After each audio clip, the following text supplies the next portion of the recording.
هادي له ونشهد أن لا إله إلا الله وحده لا شريك له ونشهد أن سيدنا وسندنا وحبيبنا ومولانا محمدا عبده ورسوله الذي أرسله بالحق بشيرا ونذيرا وداعيا إلى الله بإذنه وسراجا منيرا فقد قال الله تبارك وتعالى في كلامه المجيد وفرقانه الحميد أعوذ بالله من الشيطان الرجيم بسم الله الرحمن الرحيم إن الله وملائكته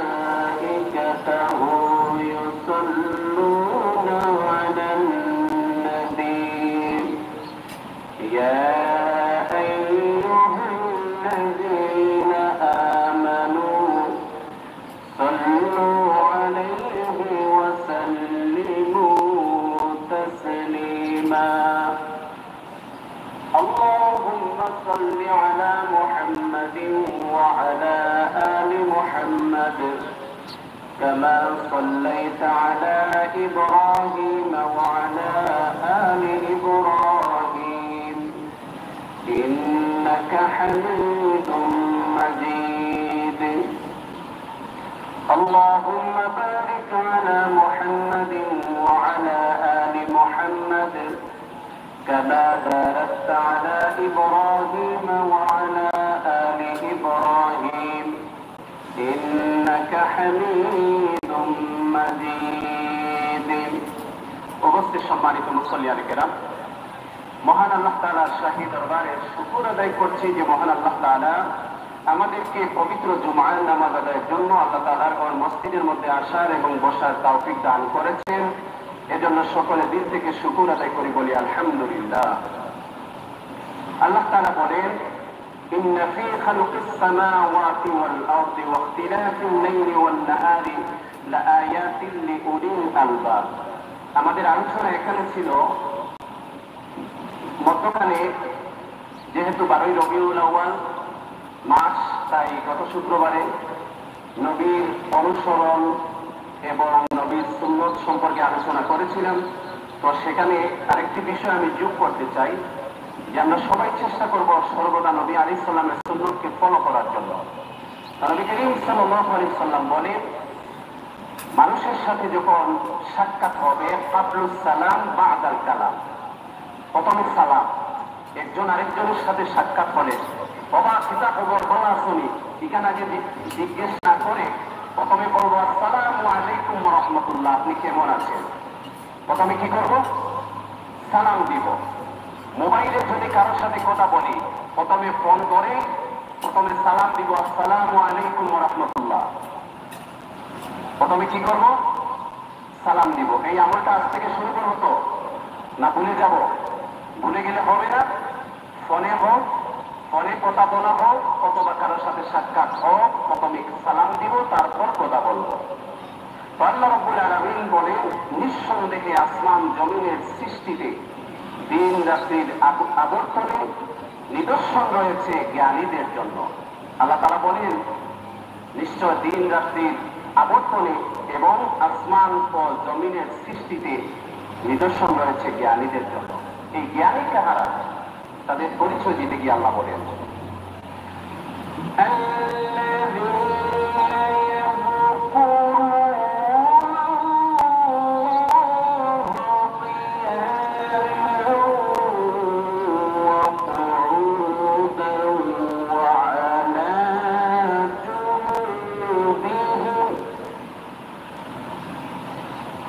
وعلى جنوبهم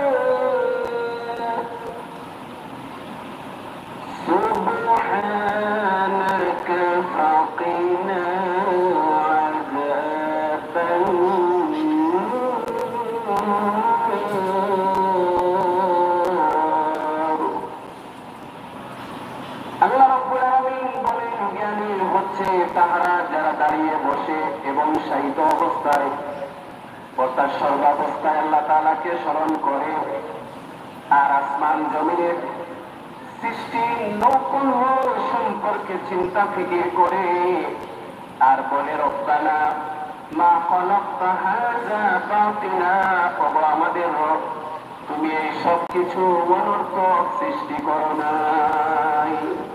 সুবহানাকা ফাকিনা আযাবান নার, তুমি অনেক পবিত্র, কাজে আমাদের জাহান্নামের শাস্তি থেকে তুমি রক্ষা করো। তো আল্লাহ তাআলা বলেন জ্ঞানী হচ্ছে তারা যারা দাঁড়িয়ে বসে শায়িত অবস্থায় তথা সব অবস্থায় আল্লাহ তাআলাকে স্মরণ করে, তারাই হচ্ছে জ্ঞানী। আর আসমান জমিনের সৃষ্টি নৈপুণ্য সম্পর্কে চিন্তা ফিকির করে। আল্লাহ তাআলা কিভাবে আকাশ বানালেন, জমিন বানালেন, আমাদেরকে কিভাবে সৃষ্টি করলেন, এই সব কিছু নিয়ে যারা চিন্তা ফিকির করে গবেষণা করে তারাই হচ্ছে জ্ঞানী। আর বলে রব্বানা মা খালাকতা হাযা বাতিলা, আল্লাহ তুমি এই সব কিছু অনর্থক সৃষ্টি করো নাই। আল্লাহ পৃথিবীতে কিছু অনর্থক বানিয়েছেন? বানান নাই। একজন মানুষ এই বাথরুমের ট্যাঙ্কির মধ্যে এক ধরনের পোকার সৃষ্টি হয়, সাদা সাদা পোকা। ওই পোকাগুলো বাথরুমের ময়লাগুলো খেয়ে থাকে, খেয়ে ওদের জীবন ওরা ধারণ করে ওই ময়লাগুলো খেয়ে। একজন জ্ঞানী ব্যক্তি দেখে চিন্তা করলেন, বললেন আল্লাহ এগুলো কেন সৃষ্টি করলেন? এগুলো তো কোনো সৃষ্টি করার মানে হয় না। প্রথমত এগুলো তাদের এই ময়লাটা তাদের খাবার, ওরা যদি এই ময়লাগুলো না খেত তাহলে এক সময় বাথরুমের ট্যাঙ্কি ময়লাতে পরিপূর্ণ হয়ে যেত। ওই পোকাগুলো খেয়ে ফেলার কারণে সেটা এক সময় ওই ময়লাগুলো পানিতে রূপান্তরিত হয়ে যায়। তারপর সেই জ্ঞানী ব্যক্তি এটা বললেন এটা তো আল্লাহ অনর্থক সৃষ্টি করেছে। তারপর কিছুদিন পর হঠাৎ করে তিনি দু চোখের আলো তিনি হারিয়ে ফেললেন, পুরো অন্ধ হয়ে গেলেন। অনেক ডাক্তার দেখালেন, কবিরাজ দেখালেন, কোনো সমাধান পেলেন না। শেষ পর্যন্ত শুনতে পেলেন একজন কবিরাজ আছেন যিনি এই ব্যাপারে খুবই অভিজ্ঞ। সেই কবিরাজের শরণাপন্ন হলেন এবং সেই কবিরাজ একটি ঔষধ তৈরি করে দিলেন আর বললেন সেটা চোখে ব্যবহার করার জন্য। কিছুদিন ব্যবহারের পর তিনি সম্পূর্ণরূপে দৃষ্টিশক্তি ফিরে পেলেন।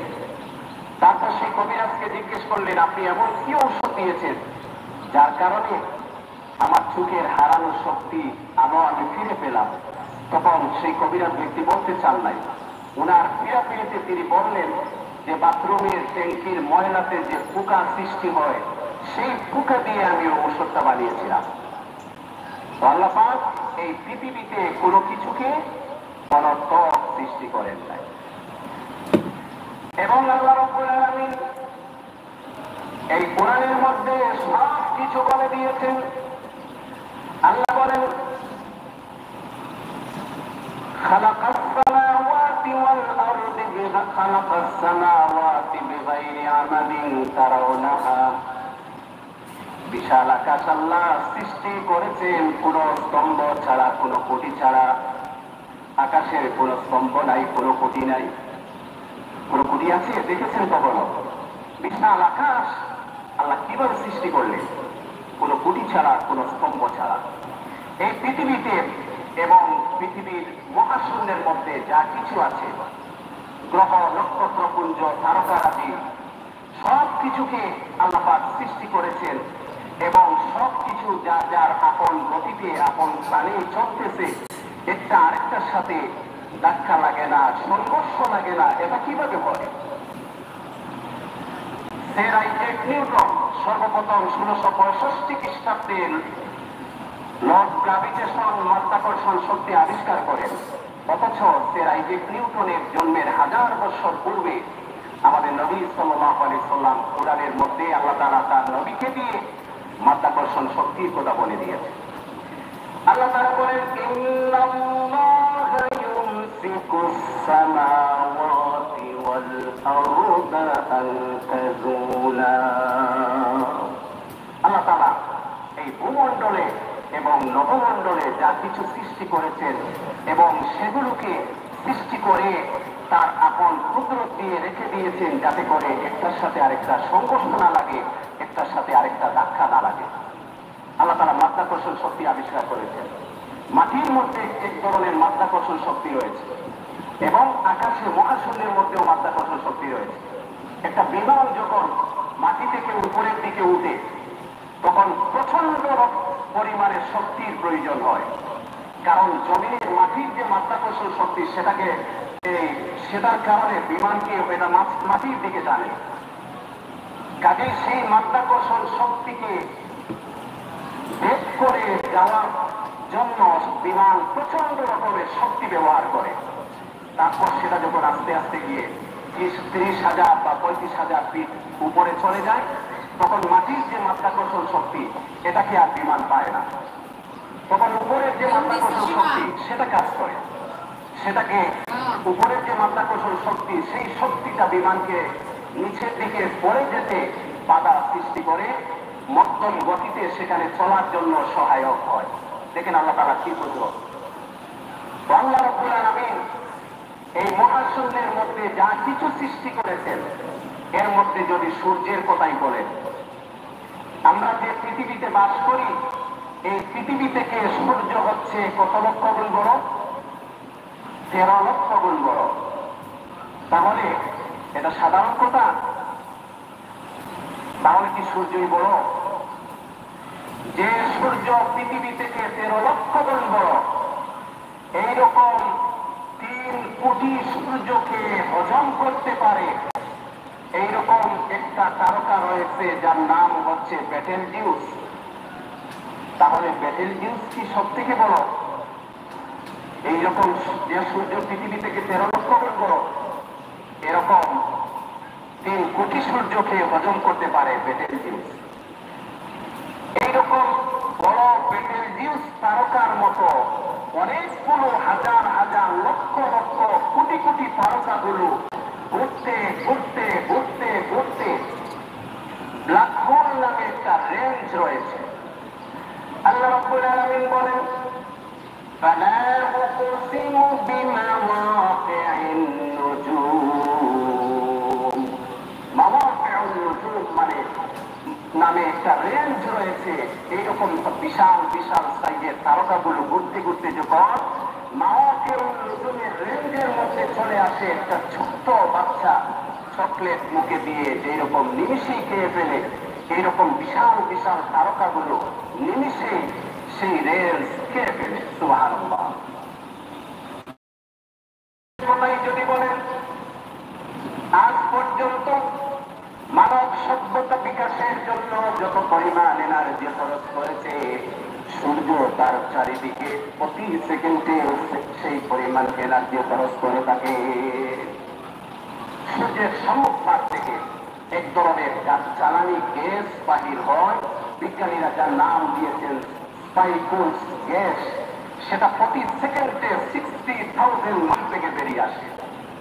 বিজ্ঞানীরা বলেন সেই গ্যাস যদি পৃথিবীর মাটি স্পর্শ করত তাহলে পৃথিবী বিশাল ক্ষতির মধ্যে পড়ে যেত। প্রতি সেকেন্ডে 60,000 মাইল থেকে বেরিয়ে আসা সেই গ্যাসটাকে আবার কোনো এক অদৃশ্য শক্তি সূর্যের দিকে বেগ করে দেয়, যাতে করে পৃথিবীর মাটি স্পর্শ না করে। আল্লাহ বলেন, ওয়ামা কুন্না আনিল খালকি গাফিলিন, আমি আমার সৃষ্টি জগৎ সম্পর্কে অমনোযোগী নই। বিজ্ঞানীরা বলেন চাঁদ এবং সূর্যকে আল্লাহ একটা পরিমাপ অনুযায়ী রেখেছেন। সূর্য যেখানে দাঁড়িয়ে আছে তার থেকে যদি কয়েক ডিগ্রি উপরে উঠে যায় তাহলে সমস্ত পৃথিবী বরফে পরিণত হয়ে যাবে। সূর্য যেখানে দাঁড়িয়ে আছে তার থেকে যদি কয়েক ডিগ্রি নিচে নেমে এসে যায় তাহলে সমস্ত সৃষ্টি জগৎ জড়ে পুড়ে ছারখার হয়ে যাবে। চন্দ্র যেখানে দাঁড়িয়ে আছে তার থেকে যদি কয়েক ডিগ্রি উপরে উঠে যায় সমস্ত পৃথিবী মরুভূমি হয়ে যাবে। চাঁদ যেখানে দাঁড়িয়ে আছে তার থেকে যদি কয়েক ডিগ্রি নিচে নেমে এসে যায় তাহলে সমস্ত পৃথিবীর পানিগুলো স্থিত হয়ে সমস্ত পৃথিবীটা প্লাবিত হয়ে যাবে। চাঁদ এবং সূর্যকে একটা পরিমাপ অনুযায়ী কে রেখেছেন? আল্লাহ তাআলা। এই সূর্য থেকে বেরিয়ে আসা অতি বেগুনি রশ্মি যাতে করে সৃষ্টি জগতের কোনো ক্ষতি সাধন করতে না পারে, সেই জন্য আল্লাহ পাক একটা ওজোন স্তর দিয়েছেন, ওজোন লেয়ার দিয়েছেন। ওজোন স্তর দিয়েছেন, কিন্তু আজকে সেই ওজোন স্তরে ফাটল দেখা দিয়েছে, যার কারণে পৃথিবীতে জলবায়ুর পরিবর্তন হচ্ছে। এটা ঠিক করার জন্য পৃথিবীর জ্ঞানী গুণী বুদ্ধিজীবীরা বহু চেষ্টা চালিয়ে যাচ্ছে। আল্লাহ রাব্বুল আলামিন বলেন, ইয়াসিন ওয়াল কুরআনিল হাকিম, বিজ্ঞানময় কোরআনের শপথ। আল্লাহ কোরআনের মধ্যে বিজ্ঞানের কথা আলোচনা করেছেন। আল্লাহ রাব্বুল আলামিন কোরআনের মধ্যে কসমোলজির কথা বলেছেন, সৃষ্টিতত্ত্বের সম্পর্কে আল্লাহ তাআলা কোরআনে আলোচনা করেছেন। এই সৃষ্টিতত্ত্বটা কি? আল্লাহ রাব্বুল আলামিন বলেন, আওয়ালাম ইয়ারাল্লাযীনা কাফারু আন্নাস সামাওয়াতি ওয়াল আরদা কানাতা রাতকান ফাফাতাকনাহুমা কানাতা রাতকান। আল্লাহ রাব্বুল আলামিন বলেন, কাফিররা কি দেখে না এই মহাবিশ্ব সবকিছু মিলেমিশে একাকার ছিল, সবকিছু মিলেমিশে এই আসমান জমিন গ্রহ নক্ষত্র পুঞ্জ তারকারাজি সব মিলেমিশে এক ছিল। বিজ্ঞানীরা এর নাম দিয়েছেন দ্য সিঙ্গুলারিটি, মহা একত্ব। তারপর সেখানে একটা বিরাট বিস্ফোরণ হলো, যেটাকে বলে বিগ ব্যাং থিওরি। বিজ্ঞানীরা নাম দিয়েছেন বিগ ব্যাং থিওরি। তারপর সেখানে একটা বিশাল বিস্ফোরণ হলো। সব থেকে বড় পদার্থ বিজ্ঞানী স্টিফেন হকিং, তিনি এই কোরআন কারীমের এই আয়াত নিয়ে রিসার্চ করেছেন। কানাতা রাতকান, পৃথিবীর সবকিছু আদিতে একাকার ছিল, মিলেমিশে এক ছিল, যার নাম ছিল মহা একত্ববাদ। তিনি একটি বই লিখেছেন, দ্য হিস্ট্রি অফ টাইম। তিনি সেই বইতে এই ব্যাপারটি কোরআনের এই আয়াতটি নিয়ে রিসার্চ করে সেখানে তিনি লিখেছেন এবং প্রমাণ করেছেন পৃথিবীর সবকিছু মিলেমিশে একাকার ছিল। তারপর বিশাল একটি বিস্ফোরণ হলো, যেটাকে বলে বিগ ব্যাং। আর সেই বিগ ব্যাংয়ের পিছনে আল্লাহ তাআলার যে শক্তি ছিল সেটা ছিল কুল, একটা শব্দ। আল্লাহ বলেন কুল, সাথে সাথে ফায়াকুন। ইন্নামা আমরুহু ইযা আরাদা শাইআন আন ইয়াকুলা লাহু কুন ফায়াকুন। আল্লাহ পাক যখন কোনো কিছু করতে চান তখন তিনি বলেন কুন, সঙ্গে সঙ্গে ফায়াকুন হয়ে যায়। আল্লাহ সুবহানাহু ওয়া তাআলা সবকিছু সৃষ্টি করেছেন। তারপর আমরা যে পৃথিবীতে বাস করি, এই পৃথিবী তার প্রতিবেশী গ্রহ নক্ষত্রগুলো নিয়ে যে গ্যালাক্সি, সেটার নাম হচ্ছে মিল্কি ওয়ে। আমাদের গ্যালাক্সির পর সব থেকে কাছের যে গ্যালাক্সি সেটি হচ্ছে অ্যান্ড্রোমেডা। অ্যান্ড্রোমেডায় যেতে হলে কোনো মানুষ যদি মিল্কি ওয়ে থেকে অ্যান্ড্রোমেডায় যেতে চায়, তাহলে অ্যান্ড্রোমেডার দূরত্ব হচ্ছে 2.5 লাইট ইয়ার্স দূরত্ব।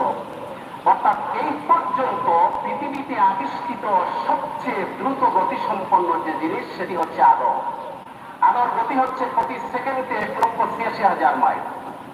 অর্থাৎ কোনো মানুষ যদি আমাদের গ্যালাক্সি মিল্কি ওয়ে থেকে অ্যান্ড্রোমেডা যেতে চায় এবং কোনো বাহন নিয়ে, চাই সেটা রকেট হোক বিমান হোক, এবং সেটার দূরত্ব, সেটার স্পিড যদি হয় প্রতি সেকেন্ডে 1,86,000 মাইল, তাহলে তার সময় লাগবে 25 লক্ষ লাইট ইয়ার, আলোকবর্ষ। চিন্তা করুন কত দূর। আল্লাহ সুবহানাহু ওয়া তাআলা মানুষকে চোখের যে পাওয়ার দিয়েছে, একজন মানুষ খালি চোখে আমাদের গ্যালাক্সি মিল্কি ওয়ে পানি দিয়ে অ্যান্ড্রোমেডা পর্যন্ত দেখতে পারে। এতটুকু পাওয়ার আল্লাহ একজন মানুষের চোখের মধ্যে দিয়েছে, সুবহানাল্লাহ। তারপর আল্লাহ রাব্বুল আলামিন এই কোরআনের মধ্যে কসমোলজির কথা বলেছেন, অ্যাস্ট্রোলজির কথা বলেছেন, জিওলজির কথা বলেছেন, ফিজিক্সের কথা বলেছেন। ফিজিক্সের পদার্থের সব থেকে বড় উপাদান হচ্ছে লোহা। এই লোহার কথা কোরআনের মধ্যে আছে। এমনকি লোহার নামে আল্লাহ একটা সূরাও নাযিল করেছেন। সুবহানাল্লাহ। আল্লাহ রাব্বুল আলামিন বলেন وأنزلنا الحديد فيه بأس شديد فيه منافع للناس। আল্লাহ রাব্বুল আলামিন বলেন وأنزلنا الحديد, আল্লাহ একটা সূরা নাযিল করেছেন লোহার নামে, সূরাতুল হাদীদ। وأنزلنا الحديد, আমি আল্লাহ লোহা নাযিল করলাম। ফীহি বাসুন শাদীদ, লোহার মধ্যে ভয়ঙ্কর রকমের শক্তি ঢুকিয়ে দিলাম। ফীহি মানাফিউ লিন-নাস, যেটা মানুষের অনেক রকমের কাজে আসে, উপকারে আসে। তো আল্লাহ রাব্বুল আলামিন বলেন লোহাকে আমি নাযিল করেছি। নাযিল, নুজুল এর অর্থ হচ্ছে উপর দিকে নিচে আসা। অর্থাৎ যখন আল্লাহ তাআলা সবকিছু সৃষ্টি করেছেন, দেখবেন তখন হয়তো অন্য কোনো গ্রহ থেকে পৃথিবীতে মানুষের উপকারের জন্য আল্লাহ লোহাকে পাঠিয়ে দিয়েছেন। আর বিজ্ঞানীরাও প্রমাণ করেছে যে লোহা বানানোর, লোহার একটা অণু বানানোর যে পর্যন্ত তাপের প্রয়োজন সেটা পৃথিবীতে নাই, সূর্যের আলোতেও নাই। লোহার একটা অণু বানাতে 1,00,000,000,000 সেলসিয়াস তাপমাত্রার প্রয়োজন।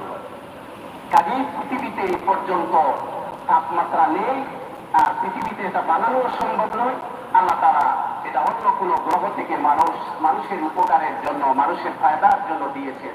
আজকে যেদিকে তাকান সবকিছুতে লোহার ব্যবহার। আপনি ঘড়ি বানান, মোবাইল বানান, গাড়ি বানান, ঘর বানান, রকেট বানান, বিমান বানান, যা কিছুই বানান সবকিছুতে লোহা। লোহা ছাড়া কোনো কিছু কল্পনাও করা যায় না। আল্লাহ সুবহানাহু ওয়া তাআলা বলেন ওয়াআনজালনাল হাদীদ ফীহি বা'সুন শাদীদ ফীহি মানাফিউ লিন-নাস, ভয়ঙ্কর রকমের শক্তি দিয়েছেন। এই লোহা দিয়ে 100 তলা 200 তলা পর্যন্ত বিল্ডিং হয় এবং সেটা সুন্দর অবস্থায় সেই অবস্থাতেই টিকে থাকে। লোহার মধ্যে যে শক্তি সেটাকে ধরে রাখে, সেই বিল্ডিংটা পড়ে না। সুবহানাল্লাহ। আল্লাহ লোহাকে এই পর্যন্ত শক্তি দিয়েছেন। তারপর আল্লাহ রাব্বুল আলামিন কোরআনুল কারীমে বায়োলজির কথা বলেছেন ওয়াজআলনাল জিবালা আওতাদা, আল্লাহ এই পৃথিবীতে পাহাড়গুলো দিয়ে আল্লাহ তাআলা পেরেক হিসেবে ব্যবহার করে দিয়েছেন। দেখেন, আমরা পেরেক যখন কোনো কাঠের মধ্যে মারি তখন পেরেকের বেশিরভাগ অংশ নিচে চলে যায়, উপরে সামান্য থাকে। তো আমরা যে পাহাড় দেখি, মূল পাহাড়টা, পুরো পাহাড়টাই হচ্ছে মাটির নিচে, আর উপরে যেটা দেখি সেটা হচ্ছে পেরেকের মাথা।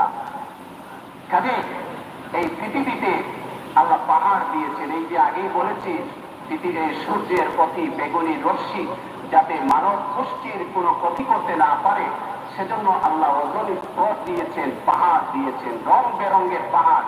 আমাদের দেশে রয়েছে পাহাড়, বিশ্বের বিভিন্ন দেশে রয়েছে পাহাড়, বালুর পাহাড়, পাথরের পাহাড়, লাল মাটির পাহাড়, তারপর কালো পাহাড়, বিভিন্ন রকমের পাহাড়। চীনের গাংজু সিটিতে একটা পাহাড়, কয়েকটা পাহাড় আছে, সেখানে এই রংধনুর যে 7টি রং, সেখানে সেই 7 রঙের পাহাড় রয়েছে। এইভাবে আরবের দেশে পাহাড় রয়েছে, আমাদের দেশেও পাহাড় রয়েছে। আল্লাহ তাআলা কত রকমের রং বেরঙের পাহাড় আল্লাহ তাআলা এই পৃথিবীতে সৃষ্টি করেছেন। আল্লাহ রাব্বুল আলামিন কোরআনুল কারীমে ওয়াটার সাইকেলের কথা বলেছেন। ওয়াটার সাইকেল, পৃথিবীর পানিগুলো বাষ্প হয়ে তারপর সেখানে মেঘমালায় পরিণত হয়। নবী করিম সাল্লাল্লাহু আলাইহি ওয়াসাল্লাম মেঘ যখন দেখতেন তখন তিনি একেবারে অস্থির হয়ে যেতেন আর আল্লাহর কাছে দোয়া করতেন, আল্লাহ এই মেঘের আযাব দিয়ে তুমি আমাদের ধ্বংস করো না, কারণ ইতিপূর্বে মেঘের মতো করে বহু আযাব এসেছে, বহু জাতিকে আল্লাহ ধ্বংস করেছে। নবী আলাইহিস সালাম অস্থির হয়ে যেতেন মেঘ দেখার পর, আর দোয়া করতেন আল্লাহুম্মা সাইয়্যিবান নাফিআ। আল্লাহুম্মা, বৃষ্টি আসলে কি দোয়া করবেন?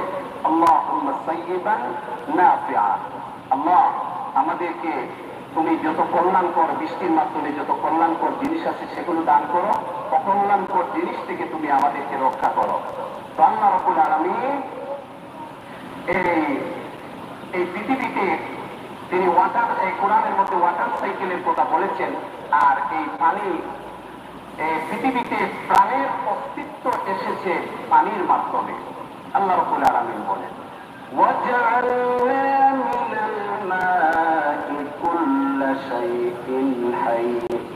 আল্লাহ রাব্বুল আলামিন এই পৃথিবীতে প্রাণের অস্তিত্ব পাঠিয়েছেন পানির মাধ্যমে। পানি আছে তো প্রাণ আছে, পানি নাই প্রাণ নাই। এজন্য মানব পুষ্টি এই পৃথিবীতে টিকে থাকার জন্য পানির বিকল্প নাই। এই পানি আল্লাহ তাআলা আমাদের, পানির অপর নাম হচ্ছে জীবন। আমি আগেও একদিন বলেছি। আর এই পানিটা আমরা ডান হাতে পান করব, বসে পান করব, তারপর 3 নিঃশ্বাসে পান করব। অর্থাৎ পানি পান করার সময় আমাদের নিঃশ্বাস যেন পাত্রের মধ্যে না পড়ে। বসে পানি পান করব।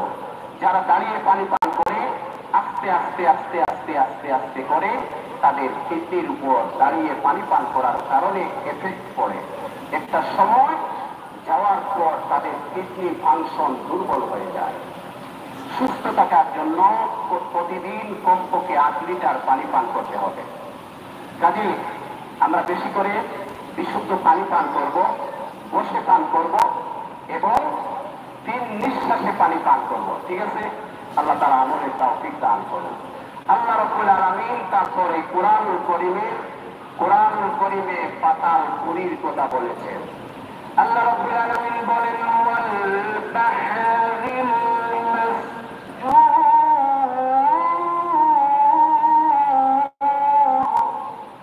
আল্লাহ রাব্বুল আলামিন উত্তপ্ত ফুটন্ত টকবগে সাগরের শপথ করে বলেন। সাগর আবার উত্তপ্ত টকবগে হয় কিভাবে? সাগরের মধ্যে তো আমরা দেখি পানি, কিন্তু এই সাগরের নিচে আগুন রয়েছে, এমন ভয়ঙ্কর আগুন যেটা কল্পনাও করতে পারবে না। আল্লাহ রাব্বুল আলামিন 7 আসমান 7 জমিন বানিয়েছেন।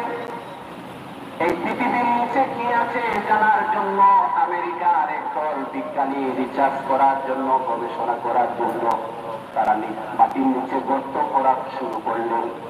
এক সময় যাওয়ার পর মাটির নিচে যারা টিউবওয়েল খনন করে, বিশেষ করে ডিপ টিউবওয়েল, অনেক নিচে যেতে হয়, বিভিন্ন রকমের বালুর স্তর পাওয়া যায়, মাটির স্তর, কাদামাটির স্তর, বালুর স্তর, তারপর পাথরের স্তর, তারপর শক্ত পাথরের স্তর। এইভাবে যেতে আগুনেও পুড়ে না, এরকম পাইপের প্রয়োজন। তখন তাদের জন্য ফায়ার প্রুফ পাইপের ব্যবস্থা করে দেওয়া হলো। তারা আরো কিছু দূর গেলেন, আরো গভীরে গেলেন। যাওয়ার পর একটা সময় দেখা গেল ফায়ার প্রুফ পাইপগুলো আর কাজ করে না। ফায়ার প্রুফ পাইপগুলো জ্বলে পড়ে একেবারে ছারকাই হয়ে যায়, একেবারে জলে মোমের মতো হয়ে যায়। তারপর বাধ্য হয়ে তারা সেই গবেষণার কাজ সেখানে স্টপ করে দিলেন। এজন্য এই মাটির নিচে, সাগরের নিচে রয়েছে ভয়ঙ্কর রকমের আগুন, যেটা দুনিয়ার আগুন থেকেও কয়েক গুণে শক্তিশালী। অগ্নেয়গিরি জীবন্ত পৃথিবীর বিভিন্ন দেশে, ইতালিতে, তারপর আইসল্যান্ডে, বিভিন্ন দেশে অগ্নিগিরি দেখা যায়। কি ভয়ঙ্কর আগুন! পানির মধ্যে 2টি উপাদান রয়েছে, একটা হচ্ছে অক্সিজেন, একটা হচ্ছে হাইড্রোজেন। একটা আগুন, একটা নিজে জ্বলে আর একটা জ্বালাতে সাহায্য করে। তো কিয়ামত যখন হয়ে যাবে, পৃথিবীর যত পানি আছে সবগুলোকে আল্লাহ তাআলা এই জ্বালানোর মতো, মানে নিজে জ্বলার মতো নিজে নিজে জ্বলে উঠে সেই পরিমাণ ক্ষমতা আল্লাহ দান করবে। তখন দুনিয়ার যত পানি সেগুলো দাও দাও করে জ্বলে উঠবে। এজন্য আল্লাহ রাব্বুল আলামিন পাতাল পুরীর কথা বলেছেন। তারপর আল্লাহ তাআলা ইন্দ্রিয়লোকের কথা বলেছেন, ভ্রূণ তত্ত্ব। আল্লাহ তাআলা কিভাবে মানুষ সৃষ্টি করলেন। আদম আলাইহিস সালামকে সৃষ্টি করেছেন পিতামাতা ছাড়া, হাওয়া আলাইহিস সালামকে সৃষ্টি করেছেন আদম আলাইহিস সালাম থেকে, তারপর মানুষ সৃষ্টি করেছেন। আল্লাহ তাআলা বলেন, ইন্না খালাকনাকুম মিন তুরাব, আমি মানুষ সৃষ্টি করেছি মাটির উপাদান দিয়ে। তারপর আল্লাহ বলেন, সুম্মা খালাকনাল নুতফাতা আলাকা, তারপর নুতফা থেকে আল্লাহ তাআলা স্পার্ম থেকে মানুষ সৃষ্টি করেছেন। একজন মানুষ, সুস্থ মানুষের 1 ফোঁটা স্পার্মের মধ্যে 20 লক্ষ কীট থাকে। 20 লক্ষের যদি কম হয় তাহলে স্পামে বাচ্চা উৎপাদন হবে না। চিন্তা করুন, বিজ্ঞানীরা রিসার্চ করে স্পামের মধ্যে প্রাণের অস্তিত্ব পেয়েছে। আল্লাহ রাব্বুল আলামিন শুক্রকীট থেকে মানুষ, তারপর সেটাকে আস্তে আস্তে রক্তপিণ্ডকে তারপর আস্তে আস্তে গোশতের টুকরা, তারপর সেখানে আল্লাহ তাআলা একটা স্ট্রাকচার বডি তৈরি করে একটা পূর্ণাঙ্গ। সুবহানাল্লাহ। তো আল্লাহ তাআলা এমব্রায়োলজির কথা, ভ্রূণ তত্ত্বের কথা আল্লাহ তাআলা কোরআনের মধ্যে বলেছেন। তারপর আল্লাহ রাব্বুল আলামিন আমাদের সৃষ্টি করেছেন। আমরা যদি আমাদের ব্রেন নিয়ে চিন্তা করি, এই ব্রেনটা এত দামি, ব্রেনটা যদি কেউ বানানো লাগতো তাহলে এই ব্রেনটা বানানোর জন্য 5,000 কোটি টাকা লাগতো। একটা ব্রেন তৈরি করতে বিজ্ঞানীরা রিসার্চ করেছেন আর বলেছেন 5,000 কোটি টাকা লাগবে একটা ব্রেন বানাতে। তারপরে সেটা ক্ষুধা প্রদত্ত যে ব্রেন সেটার মতো হবে না। মানুষের একটা ব্রেন চালাতে যে বিদ্যুৎ লাগে, এই বিদ্যুৎ যদি দেওয়া লাগতো তাহলে একজন মানুষের ব্রেন চালানোর জন্য 2,000 কোটি কিলোওয়াট বিদ্যুতের প্রয়োজন হতো। 2,000 কোটি কিলোওয়াট বিদ্যুৎ লাগতো একটা ব্রেন চালানোর জন্য। কিন্তু বিদ্যুৎ কি দেওয়া লাগে? দেশের বিদ্যুতের যে অবস্থা, যদি ব্রেন চালানোর জন্য বিদ্যুৎ লাগতো তাহলে তো অবস্থা একেবারে খারাপ হয়ে যেত। কিন্তু আল্লাহ তাআলা সেই ব্যবস্থাটা আপন কুদরতে করে দিয়েছে। সুবহানাল্লাহ। আমরা যে দৈনিক শ্বাস প্রশ্বাস নিই, দৈনিক যে শ্বাস প্রশ্বাস নিই, এই শ্বাস প্রশ্বাস একজন মানুষ দৈনিক 17 থেকে 23,000 বার নিয়ে থাকে। শ্বাস প্রশ্বাস, এই শ্বাস প্রশ্বাস আমরা ভালো অক্সিজেন গ্রহণ করি, তারপর বিষাক্ত পদার্থ সেটাকে আমরা বাহির করে দিই। আর সব থেকে ভালো অক্সিজেন পাওয়া যায় সকালবেলা। আমরা বিশেষ করে চৌকিদিঘি এলাকার যারা আছি, কাছে রয়েছে বাগান, কাজে সকালবেলা ভালো মানের অক্সিজেন পাওয়া যায়। আপনারা খুব ভোরে ঘুম থেকে উঠবেন, ফজরের নামাজ পড়বেন আর শ্বাস প্রশ্বাসের ব্যায়াম করবেন। প্রথমে বাম নাকটা বন্ধ করে নিয়ে জুড়ে টান দিবেন, ছাড়বেন, তারপর এইভাবে কয়েকবার করবেন, তারপর ডানেরটা বন্ধ করে কয়েকবার নেবেন, তারপর উভয় নাক দিয়ে নেবেন, নাক দিয়ে ফেলবেন, তারপর নাক দিয়ে নেবেন, মুখ দিয়ে ফেলবেন। এইভাবে কয়েকবার করবেন, শ্বাসের ব্যায়াম করবেন। তাহলে আপনার ভিতরে যে পার্টসগুলো সেটা সঠিকভাবে কাজ করবে, শরীরের মধ্যে ব্লাড সার্কুলেশনটা ভালো হবে। তারপর আল্লাহ রাব্বুল আলামিন আমাদের যে জিহ্বা, সেই জিহ্বার মধ্যে 10,000 টেস্ট বার আল্লাহ রেখে দিয়েছেন। 10,000 টেস্ট বার। দেখেন আল্লাহ তাআলা আমাদের দেহটাকে কি সুন্দরভাবে তৈরি করেছেন। আমরা যখন খাবার গ্রহণ করি, খাবার গ্রহণ করার আগে প্রথমে সেটা চোখ দেখে, তারপর দেখার পর সেটাকে ব্রেইনের মধ্যে পাঠিয়ে দেয় এই খাবারটা উপযোগী কিনা। ব্রেন সাপোর্ট করে যে সেটা খাওয়ার উপযোগী।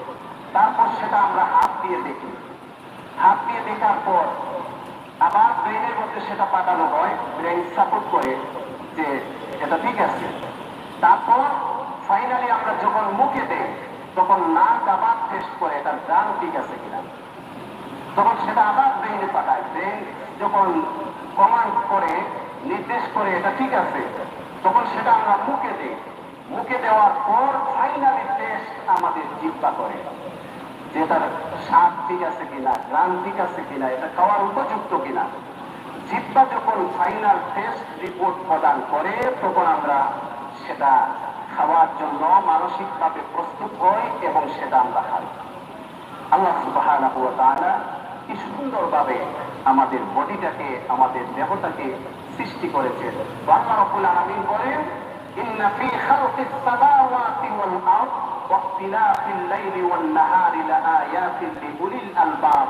যারা আসমান জমিনের সৃষ্টি নিয়ে আমার গবেষণায়, আমার সৃষ্টি তথ্য নিয়ে যারা চিন্তা করে, গবেষণা করে আর বলে, আল্লাহ পাক তুমি এইসব অনর্থক সৃষ্টি করো নাই। একজন এই আয়াতটা নিয়ে একজন রিসার্চ করতেছে, চিন্তা করতেছে, আর একটা বট গাছের নিচে বসে। তখন হঠাৎ করে তার মনের মধ্যে আসলো যে বট গাছটার সাইজে খুব বড়, কিন্তু তার ফলগুলো ছোট। তখন সে চিন্তা করলো, ছোট্ট একটা লাউ গাছে এত বড় সাইজের লাউ হয়, আর এত বিশাল বড় বট গাছের ছোট্ট একটা ফল হয়, এটা আমার বুঝে আসে না। তখন একথা চিন্তা করতেছে করতেছে হঠাৎ করে একটা বট গাছ থেকে একটা পাকা ফল তার মাথায় পড়লো। তখন লোকটা বেতা পেয়ে সেই স্থানটা একটু হাত দিল আর বললো, উত্তরটা পেয়ে গেছে। যদি আমি এখানে বসা থাকতাম, বসা অবস্থায় যদি লাউ গাছের মতো একটা ফল আমার মাথায় পড়তো, তাহলে তো আমার মাথার 12টা বেজে যেত। আল্লাহ রাব্বুল আলামিন বলেন, তোমরা আমার সৃষ্টি নিয়ে গবেষণা করো, চিন্তা করো, তাহলে তোমরা আমি আল্লাহকে পেয়ে যাবে।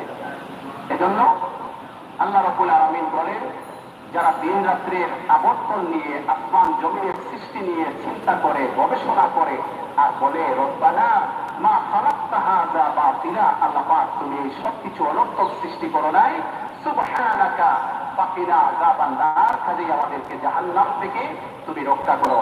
ওয়া আখিরু দাওয়ানা আলহামদুলিল্লাহি রাব্বিল আলামিন। আল্লাহুম্মা আমিন। ربنا ظلمنا انفسنا وان لم تغفر لنا وترحمنا لنكونن من الخاسرين. ربنا آتنا في الدنيا حسنة وفي الآخرة حسنة وقنا عذاب النار. اي الله আমরা আল্লাহ আমরা গুনাহগার, তুমি গফফার। আয় আল্লাহ আমরা সমস্ত জিন্দেগীর গুনাহ খাতারে মাফ করবা। আয় আল্লাহ সমস্ত জীবনের গুনাহ সম্মুখিত তওবা করলাম। আয় আল্লাহ আমাদের সমস্ত জীবনের গুনাহ খাতা মাফ ফরমাও। আল্লাহ তোমার মকবুল গোলামি নসিব ফরমাও। আয় আল্লাহ আমাদের তামাম মুর্দেগানদের মাফ ফরমাও। আয় আল্লাহ জিন্দাদেরকে কামিল হেদায়েত নসিব ফরমাও। আয় আল্লাহ আমাদের মা বাবা, নানা নানি, দাদা দাদির খানদানের সমস্ত মুর্দেগানদের মাফ ফরমাও। আল্লাহ তামাম দুনিয়ার মুমিন মুমিনাতদেরকে মাফ ফরমাও। আয় আল্লাহ তোমার হাবিবের জিন্দা মুর্দা তামাম উম্মতদেরকে মাফ ফরমাও। আয় আল্লাহ তোমার এক বান্দা জনাব আব্দুল শহীদ সাহেব, তোমার বান্দারে মাফ ফরমাও। আয় আল্লাহ তোমার আব্বা আম্মারে মাফ ফরমাও। আয় আল্লাহ তোমার বান্দার পক্ষ থেকে কোরআন শরীফ তেলাওয়াত কবুল ফরমাও। আল্লাহ তিলাওয়াতের সওয়াব তোমার বান্দার এবং তার মা বাবা, আত্মীয় স্বজন সবার রূহে আরো আমল করে নিয়ে পৌঁছাইয়া দেন। আল্লাহ আমরা সমস্ত মুর্দেগান ও রূহে আরো আমল করে নিয়ে পৌঁছাইয়া দেন। আয় আল্লাহ এই তোমার বান্দার খানদানর জিন্দা হওয়ার সবার হায়াত ও আমল বরকত দান করবা। আয় আল্লাহ তোমার বান্দা জনাব আজি আব্দুল হামিদ সাহেবের সুস্থতা দান ফরমাও, নেক হায়াত দান ফরমাও, অসুস্থতারে দূর ফরমাও। আয় আল্লাহ আমরা সবাই সুস্থতা নসিব ফরমাও। আল্লাহ আমাদের মধ্যে অনেকেই অসুস্থ, আল্লাহ তুমি সুস্থতার জিন্দেগি নসিব ফরমাও। আল্লাহ আমাদের হায়াত ও আমল বরকত দান ফরমাও। যতদিন দুনিয়াতে রাখো সুস্থ রাখিয়া তোমার বন্দেগী তৌফিক দান ফরমাও। রব্বুল আলামিন আয় আল্লাহ আমরা तमाम দিনে হাজাত আপনারা পূর্ণ ফরমাও, तमाम জরুরিয়াত হলে পূর্ণ ফরমাও, तमाम মুশকিলাত হলে আসান ফরমাও। আয় আল্লাহ তোমার আরো এক বান্দা দুয়া চাইছেন তার মান লাগি, আল্লাহ তার মারে আল্লাহ তুমি মাফ ফরমাও, জান্নাতুল ফিরদাউস নসিব ফরমাও। আয় আল্লাহ আমরা কবরবাসী মা বাবা আপনারে মাফ ফরমাও। রব্বুল আলামিন আল্লাহ তোমার এক বান্দার নেক উদ্দেশ্য, আল্লাহ তোমার বান্দার নেক উদ্দেশ্যের মধ্যে আল্লাহ তুমি কামিয়াবি দান ফরমাও। আয় আল্লাহ পাহলাই দ্বারা মালামাল ফরমাও, যত বুরাই আছে দূর ফরমাও। রব্বুল আলামিন আয় আল্লাহ দুইজন বিমারী তারারে দারুস শিফা থেকে শিফা এনায়েত ফরমাও। আয় আল্লাহ আমরা সব ধরনের অশান্তি আর পেরেশানির দূর ফরমাও। এই মুহূর্তে আমরা পক্ষ থেকে অসংখ্য অগণিত দুরূদ এবং সালাম তোমার হাবিবের খেদমতে হাদিয়া পৌঁছাও। আয় আল্লাহ আমরারে বারবার মক্কা মদিনা জিয়ারত নসিব ফরমাও। রব্বুল আলামিন মেহেরবানি করে আমরা দোয়ারে কবুল ফরমাও। আয় আল্লাহ আখেরি গুজারিশ, আয় আল্লাহ আমরা যখন হায়াত শেষ হয়ে যাব, আয় আল্লাহ তোমার হাবিবের ছেড়া নোয়ার সামনে রাখিয়া আমরা মুক্তাকি জারি করে দিও, লা ইলাহা ইল্লাল্লাহ মুহাম্মাদুর রাসূলুল্লাহ ওয়া সালামুন আলাল মুরসালিন ওয়ালহামদুলিল্লাহি রাব্বিল আলামিন। আমিন বিরহমাতিকা।